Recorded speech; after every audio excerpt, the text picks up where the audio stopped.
Sir बहुत सारे लोग कोई काम शुरू करते हैं लेकिन उसमें फिर प्रॉब्लम्स आते हैं तो वो फिर छोड़ देते हैं, उनमें कंसिस्टेंसी नहीं है। तो कंसिस्टेंसी कैसे लाई जाए, कैसे काम में मुश्किलात आएँ तो फिर भी कंटिन्यू किया जाए काम वो?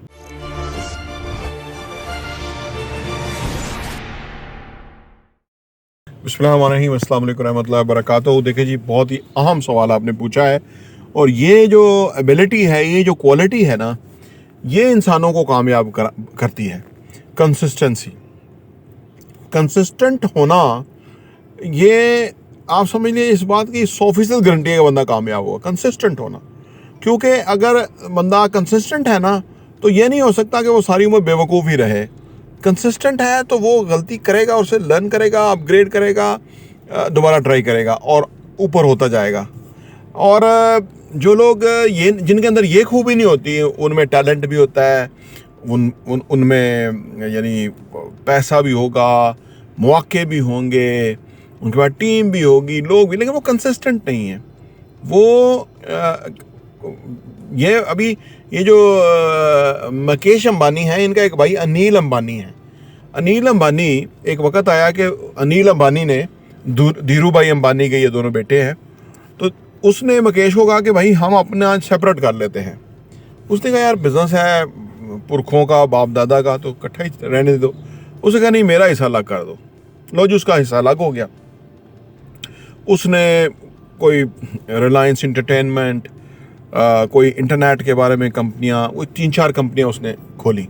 और वो कंसिस्टेंट नहीं था। उसने कोई कंपनी खोली, उसके ऊपर पैसा लगाया और छोड़ दिया। फिर कोई एक और खोल दी, उसके ऊपर पैसा लगाया और लोगों के ऊपर छोड़ दिया। और फिर तीसरी खोली, उसके ऊपर पैसा लगाया। आप यकीन कीजिए कि ये तरीका ऐसा है कि सूरत हाल यहाँ तक आई कि वो बैंकरप्ट हो गया और एक बड़ी पेमेंट के अगेंस्ट उसके ऊपर FI हो गई और वो जेल में जाने वाला था। फिर वहाँ पे मुकेश अंबानी ने इंटरवीन किया।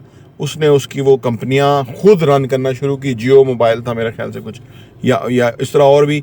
उसने उसको कहा कि भाई तू रहने दे, तेरी मेहरबानी। क्योंकि जब धीरू भाई अंबानी था तो तब जो अनिल अंबानी है वो मार्केटिंग साइड देखता था, कॉन्ट्रैक्ट देखना, डील करना, साइन करना, ये वो।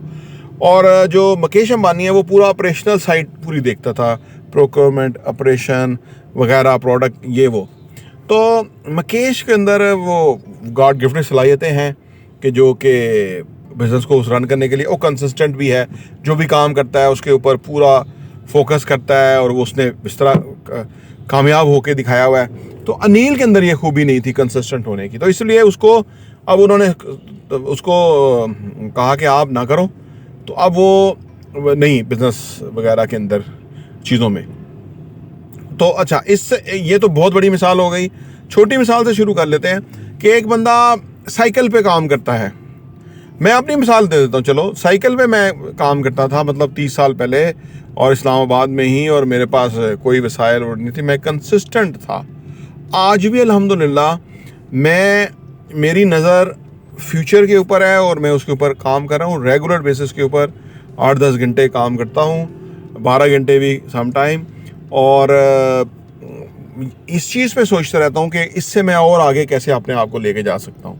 और ये मुझे 2003 में जब हमने बिज़नेस शुरू किया तो मेरे पार्टनर ने मुझे ये बताया कि आपके अंदर ये एक बहुत बड़ी एबिलिटी है कि आप कंसिस्टेंट हो। तो उस वक्त मुझे नहीं था अंदाज़ा, लेकिन बाद में फिर मैंने ओवर द ईयर्स देखा कि मैं वाकई कंसिस्टेंट हूँ। मैं वो काम करूँगा, रेगुलर करूँगा, नताइज आएँ ना आएँ, कम आएँ ज़्यादा आएँ, तो ये एक खूबी है। तो इसी खूबी की वजह से आप देख रहे हैं हम वीडियोस बना रहे हैं। और जो 1-1 लाख सब्सक्राइबर वाले चैनल्स हैं, उनको अल्हम्दुलिल्लाह हम रोज़ बीट करते हैं। मैंने 5-6 चैनल जो है ना, उनके साथ कंपटीशन है। हमारे सब्सक्राइबर को 37,000 है और उनके कोई लाख और कईयों के 2 लाख और गए। तो रेगुलर बेसिस पे कंसिस्टेंटली हम वीडियोस दे रहे हैं और आपकी अप्रिसिएशन आ रही है। और बेसिकली बड़ा मुश्किल होता है सम टाइम। आज से 3 दिन पहले मेरा BP कोई शूट कर गया था, तो उस वजह से फिर मैं 1 दिन कोई ज़्यादा वीडियो नहीं बना सका। और मेरा बेटा कहने लगा कि शायद आप जो है ना इस वजह से एग्जॉस्ट हो गए हैं। तो मैंने उसे कहा कि नहीं, मैं बुनियादी तौर पे अगर वीडियो बनाऊं तो मैं अच्छा फील करता हूँ कि मैं जो है ना, मैंने कोई वैल्यूएबल काम किया है, या उसकी कोई किसी के यहाँ एक्सेप्टेंस है, या उसके लिए ये बेहतर बात होगी। और अगर मैं ना करूँ तो मैं बीमार होता हूँ, या मैं अनहैप्पी होता हूँ कि भाई ये चीज़ें नहीं हो रही। तो लेकिन मेरा अर्ज़ करने वाला है कि ये जो खूबी है, अच्छा फिर आप जापानियों की खूबी देख लीजिए, काइजन फार्मूला के तहत वो काम करते हैं। यानी उनका वो जो काइजन फार्मूला है वो ये है कि आप रेगुलर काम करें,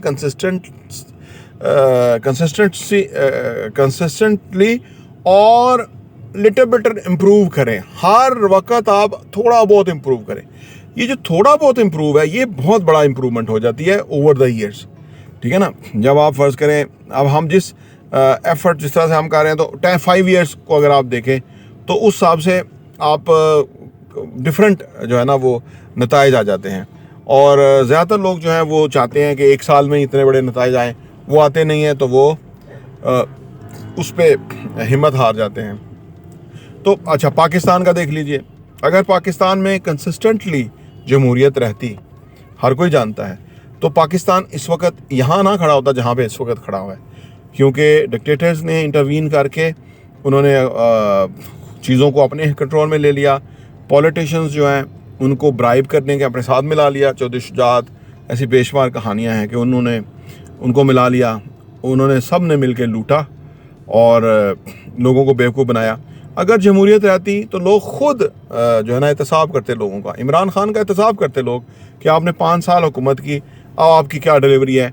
तो दूसरा नवाज ग्रुप वाला आ जाता, या फिर उस पार्टी वाले आ जाते, तो उनको भी लोग वो करते। लेकिन ये जो हमारी कंसिस्टेंसी नहीं है जमहूरियत की मुल्क के अंदर, इसका यहाँ तक नुकसान है कि इस वक्त एज वी जब जिस सिचुएशन में हम खड़े हुए हैं, हमें कुछ नहीं पता कि आने वाले टाइम में क्या होगा। इतनी गैर यकीनी सूरत हाल है। अदरवाइज अगर हम इस सूरत हाल में होते तो हमें पता होता कि भी 8 फरवरी को इलेक्शन है और उसके बाद चीज़ें क्लियर हो जाएंगी, डेफिनेट क्लियर हो जाएंगी।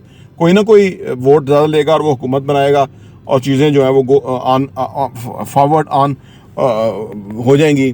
तो दुनिया भर में इसी तरह होता है। वहाँ तो कोई स्टैंड स्टिल रुकता नहीं मामला, वो कंसिस्टेंटली उनके इलेक्शन हो रहे हैं, जमहूरियत है, उसमें लोग आ रहे हैं, जा रहे हैं। यूके की मिसाल आप देख लीजिए कि अभी वो शिव शंकर जो है, इंडियन है, वो नजात, वो वज़ीर आज़म है, कितने बदल गए। वो आते हैं, जाते हैं, वो अपना काम करते हैं, और वो आल्दो के अभी यूके में लोग तंग हैं इससे। तो लेकिन मेरा अर्ज़ करने का मतलब यह है कि कंसिस्टेंसी जो है वो ज़रूरी है, की चीज़ है, बहुत इम्पॉर्टेंट है, बहुत वैल्यूएबल जो है ना एबिलिटी है। लोगों में हो, सिस्टम में हो, मुल्कों में हो, ठीक है ना, तो वो कहाँ से कहाँ तरक्की कर सकते हैं। और जिस तरह अगर कोई रेगुलर नहीं है, बाकायदा नहीं है, मुस्तकिल मजाजी से नहीं है, तो वो कोई ख़ास नहीं है। वो बस आज कुछ कल कुछ, 1-2 कदम आगे 1 कदम पीछे, फिर कभी 1 कदम आगे 2 कदम पीछे, तो वो वहीं खड़े रहेंगे। प्रॉपर्टी टीवी देखने का बहुत बहुत शुक्रिया।